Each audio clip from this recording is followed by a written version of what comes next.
Carmeli vitis florigera, splendor celi virgo puerpera, singularis, mater mitris et virine sia, Carmelitrix esto propitia, Stella Maris.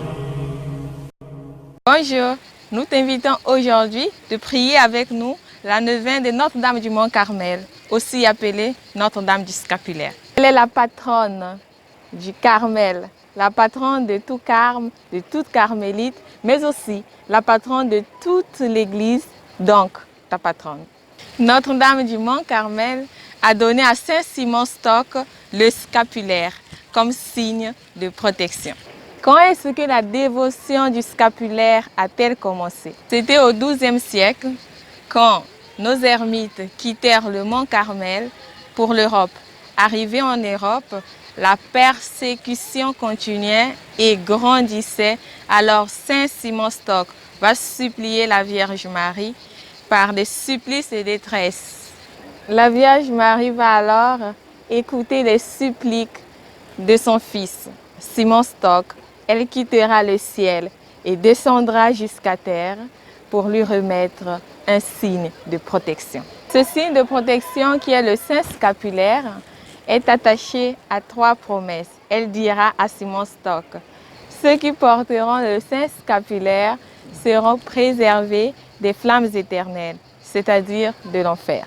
Ils seront libérés du purgatoire par la Sainte Vierge le samedi suivant leur mort. C'est ce que l'on appelle le privilège sabbatin. Et enfin, ils seront protégés contre les dangers de l'âme et du corps. Au nom du Père, du Fils et du Saint-Esprit. Amen. Glorieuse Reine des anges, canal de la plus tendre miséricorde de Dieu envers les hommes, refuge et avocate des pécheurs, je me prosterne devant vous avec confiance, vous suppliant de m'obtenir. Je t'invite à formuler ici ta demande. En retour, je vous promets solennellement d'avoir recours à vous dans toutes mes épreuves, mes souffrances, mes tentations, et je ferai tout en mon pouvoir pour engager les autres à vous aimer, à vous vénérer et à vous invoquer dans tous leurs besoins. Je vous remercie pour les grâces sans nombre que j'ai reçues de votre miséricorde et de votre puissante intercession. Continuez d'être ma défense dans le danger, mon guide pendant la vie et ma consolation à l'heure de la mort. Amen. Deuxième jour, Marie, mère de la foi. De l'Évangile selon saint Luc, le chapitre 1er, du verset 35 au verset 38. L'ange lui répondit: l'Esprit Saint viendra sur toi, et la puissance du Très-Haut te prendra sous son ombre. C'est pourquoi l'être saint qui naîtra sera appelé Fils de Dieu. Et voici qu'Élisabeth, ta parente, vient, elle aussi, de concevoir un fils dans sa jeunesse, et elle en est à son 6e mois, elle qu'on appelait la stérile. Car rien n'est impossible à Dieu. Marie dit alors: je suis la servante du Seigneur, qu'il m'advienne selon ta parole. Et l'ange la quitta. Ce texte que nous venons d'écouter nous parle de la foi de Marie. Marie écoutait et méditait la parole de Dieu. C'est pour cela qu'elle a cru à ce que l'ange lui a dit. Méditons-nous la parole de Dieu, écoutons-nous la parole de Dieu? Comme fils et filles de l'Église, nous sommes appelés à vivre et à aspirer à la sainteté de Dieu. Le chemin de sainteté est un chemin de foi et un chemin de foi est accompagné d'épreuves.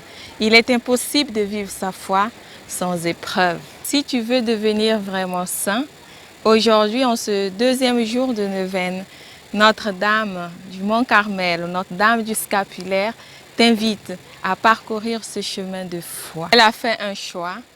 Elle est passée par ce chemin de foi pour pouvoir croire à l'impossible de Dieu, étant vierge, mais être enceinte et donner naissance au Fils de Dieu.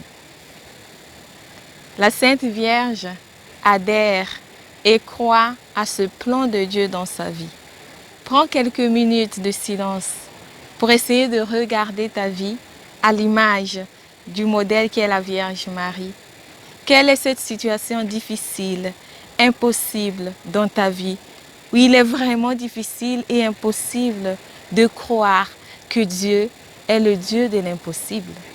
Ô bienheureuse et immaculée Vierge Marie, beauté et gloire du Carmel, vous regardez avec une bienveillance toute particulière ceux qui portent votre saint habit.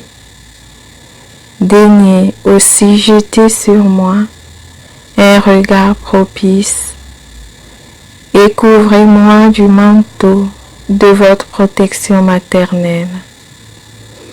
Fortifiez ma faiblesse par votre puissance. Éclairez les ténèbres de mon esprit par votre sagesse. Augmentez en moi la foi, l'espérance et la charité. Ornez mon âme de grâce et de vertu, afin qu'elle soit toujours un objet d'amour pour votre divin Fils et pour vous. Assistez-moi dans la vie, consolez-moi à la mort par votre très aimable présence et présentez-moi à l'auguste Trinité comme votre enfant et votre dévot serviteur, pour vous louer et vous bénir éternellement en paradis. Amen.